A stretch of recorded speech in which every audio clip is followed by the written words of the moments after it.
Well, a buzz cut and a clean shave no longer mandatory for everyone in the military. There are some new regulations that would allow turbans and beards and other religious symbols to accommodate deeply held beliefs. Retired U.S. Army Lieutenant Colonel Ralph Peters is a Fox News strategic analyst, and he joins me now. Colonel, good morning. Good to have you back on the program. Hey, great to speak with you, Martha. You know, there are two aspects to this question. There's the ethical religious, and then there's political. One is complicated. The political is very straightforward. I hope we can talk about them both. Absolutely. So, you think that there are some situations where accommodations should be made. Well, it's a tough question because good order and discipline has to come first. And there's an issue of where do you stop? Do Wiccans get to wear funny hats? Do Druids get to wear robes? Now, the example the Pentagon's holding up, because it's fairly neutral, are the Sikhs.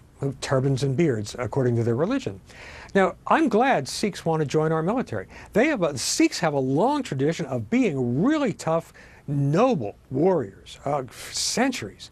Best troops, except for the Madras sappers, best troops the British had in colonial India were the Sikhs. They're great. But when you join our military, Martha, everyone gives up a great deal. As a soldier, I gave up a lot of my civil rights, a lot of my personal freedoms.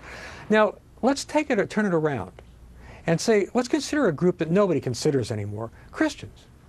If you're a Christian and you join the Army, the Marines, you are putting yourself in line to violate the most basic premise of our faith.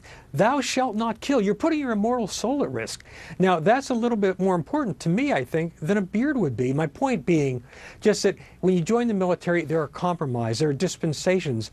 So I am worried that this is just more of the politically correct assault on basic military values, which leads us to problem two. Yeah, what happens, two things come to mind. And you've sort of touched on this. When you join the military and you wear a uniform, in many ways, you are giving up your individuality in some ways in order to become part of a cohesive group, right? And everyone, as you point out, leaves certain things behind in order to meet that common goal. Now, the military is saying, the Pentagon is saying that these will be case-by-case basis, that even, for Sikhs, and I understand there's only a couple that are currently enrolled in the U.S. military, according to what we're hearing. So, that if you're at a desk job and you're a Sikh and you wear your Sikh turban, it's not a problem. If you're out, fighting on the battlefield, it might become an issue. And in that case, your commander has the right to say, no, you need to wear your uniform exactly as everyone else does. It's just, we know that it's very hard to roll back such dispensations, very hard. And there are practical reasons, for instance, for the ban on beards in the military. It's hard, almost impossible to get a good seal on your protective mask, your gas mask.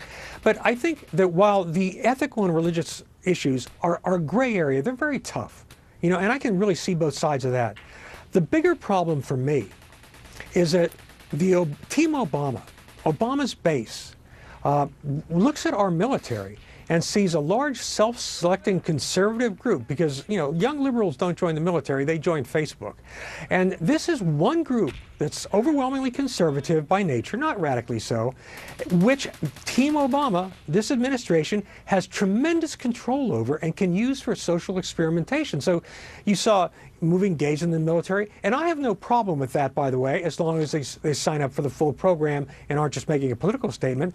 But you've also got the idea of women in combat, which is going to inevitably lower physical standards and get people killed. Now you have loosening regulations on religious garb and religious wear.